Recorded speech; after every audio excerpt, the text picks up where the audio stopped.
Hello everyone, इस video में आज हम मार्क बुक्स में user wise role and powers set करना सीखेंगे। यूजर वाइज रोल से आप यूजर्स या ऑपरेटर्स के लिए उनके रोल सेट कर सकते हैं कि वो मैनेजर है, सुपरवाइजर है या एग्जीक्यूटिव है, एटसेट्रा। और यूजर पावर से आप सेट कर सकते हैं कि कौन सा यूजर या ऑपरेटर सॉफ्टवेयर के कौन से ऑप्शंस को यूज कर सकते हैं और कौन से ऑप्शंस यूज ना कर पाए।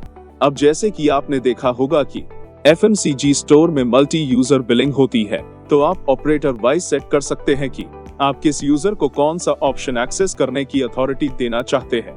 आइए अब इसका प्रोसेस देखते हैं। तो इसके लिए आप डैशबोर्ड से सेटिंग्स पर आएंगे, यूजर एक्सेस एंड प्रिविलेजेस के कॉरेस्पॉन्डिंग कॉन्फ़िगर बटन पर क्लिक करेंगे।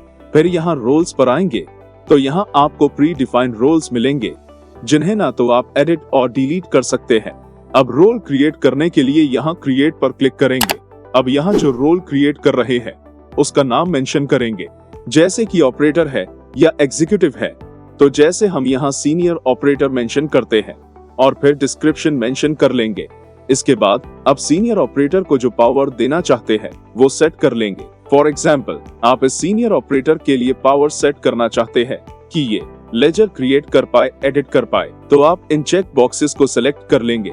इसी तरह अगर आप चाहते हैं कि ये आइटम क्रिएट, एडिट और डिलीट कर सके, तो इन चेक बॉक्सेस को सिलेक्ट कर लेंगे। और अगर आप चाहते हैं कि ये आइटम डिलीट ना कर पाए, तो इसे डीसेलेक्ट रहने देंगे। फिर अगर आप चाहते हैं कि ये ऑपरेटर आइटम मास्टर एक्सपोर्ट कर पाए, तो आइटम मास्टर के चेक बॉक्स को सिलेक्ट कर लेंगे। तो इस तरह मास्टर्स से जो भी पावर आप इस सीनियर ऑपरेटर को देना चाहते हैं उसे सिलेक्ट कर लेंगे। इसके बाद सेल पर आते हैं और सेल से जो पावर देना चाहते हैं उन्हें सिलेक्ट कर लेंगे। जैसे हम यह सेल बिल क्रिएट करने की फुल पावर देना चाहते हैं, तो फुल चेक को सिलेक्ट कर लेंगे। और फुल का मतलब है कि ये operator sale create, edit, view, delete और प्रिंट कर सकता है।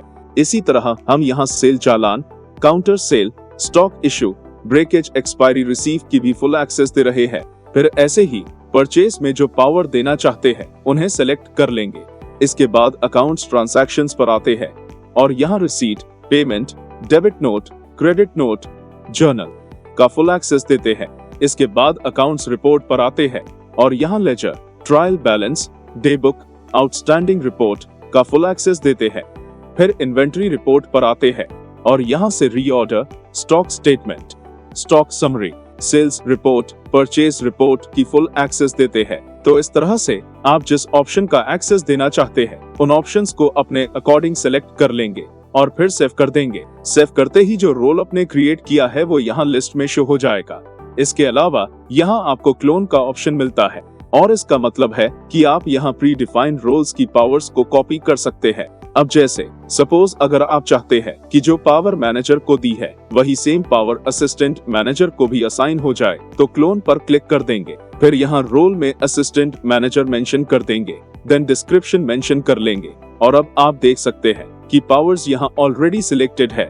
और अब आप सेव पर क्लिक करेंगे तो यही सेम पावर असिस्टेंट मैनेजर को भी असाइन हो जाएंगी और रोल भी क्रिएट हो जाएगा।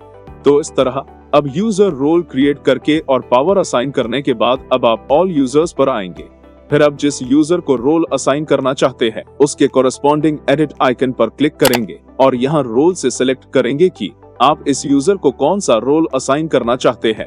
अभी जैसे इस यूजर का रोल ऑपरेटर है और जो भी रोल आप यहाँ सेलेक्ट करेंगे उस रोल की पावर इस यूजर को असाइन हो जाएंगी। अब मैनेजर सेलेक्ट करते हैं और अपडेट करते हैं और आप देखेंगे इस यूजर का रोल चेंज हो गया है। तो दोस्तों, इस वीडियो में आपने मार्क बुक्स में user wise role and powers set करने का प्रोसेस देखा।